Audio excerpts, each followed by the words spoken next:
Hi everyone, Carter Krishna here for Beyond the 90. For those of you who have not seen the news, the USL players have voted the union membership, over 90% of the union membership, which reflects maybe a less, over 85% of the players, over 90% of the union membership have voted to authorize a work stoppage, authorize a strike.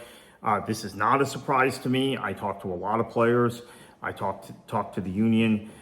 This may come as a shock to many of you, though, out there. And I understand that because we at Beyond the 90, along with just a few other media outlets, including ESPN's Jeff Carlisle, who broke the story this morning, we're some of the few people who have reported on this. In fact, I am in a USL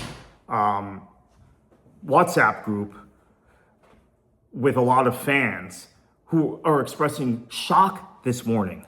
They didn't even know there was a labor dispute going on. Now, obviously, they're not reading Beyond the 90. They would know if they were reading Beyond the 90 and they're not subscribed to our publication. But beyond that, the number of people who thought this was business as usual strikes me. And that again, I think, comes to the reality that USL is not in the ether in terms of mainstream media. It's not in the mainstream conversation. You may be a supporter of a club and you have the date circled March 7th when your season starts, or if it's March 6th if it's Lexington and Lou City. If you're in the USL Championship, we're talking about specifically. By the way, when we say a work stoppage, we're talking about USL Championship. USL League One has a collective bargaining agreement that runs through 2027. But I'm actually surprised, but I'm actually not that surprised, but I'm disappointed by the number of fans who were not engaged in this and did not know what is at stake. If you want to know what is at stake, go back and watch some of the previous videos I've recorded, some of the podcasts, all of our writers at Beyond the 90 have been on.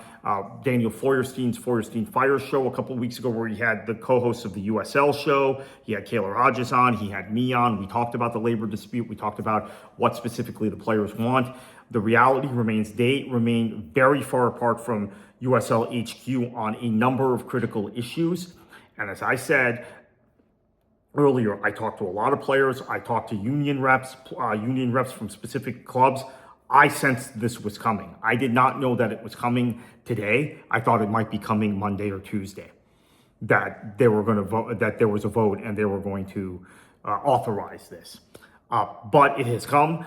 And so we will be on top of this in the next few days at Beyond the 90. I have some conversations scheduled for the weekend and early next week, which will enlighten us further. Negotiations are set to resume next week, but again, they are very far apart. There has been, as I have written about and I have detailed in previous videos, and some of our other writers have as well, there remains a distance between where management is and where the players are. And quite frankly, there has been no progress since the middle of January. And I think that is critical to understand why today's action was taken by the players and by their representatives and the players union. So stay tuned to Beyond the 90. This is a moving story. It is not a fast moving story, unfortunately. If it were a fast moving story, we would not have come to this point. And there is a term in labor relations we don't like to use, which is impasse. I still don't want to use that term, but I think maybe now we have to start considering the use of that term. And that term, again, is impasse. I don't like it when I see it in journalism, far out from a work stoppage. I think it's sloppy journalism to use that particular term. It's a loaded term legally in labor relations in well, anywhere in the Western world, but in the United States as well. But we might be at that point. And those of you who have watched our videos through the last couple of months know that this has been a steady and slow progression to get to this point. So anyway, beyondthe90.net for your latest news and information and analysis, importantly, about this subject.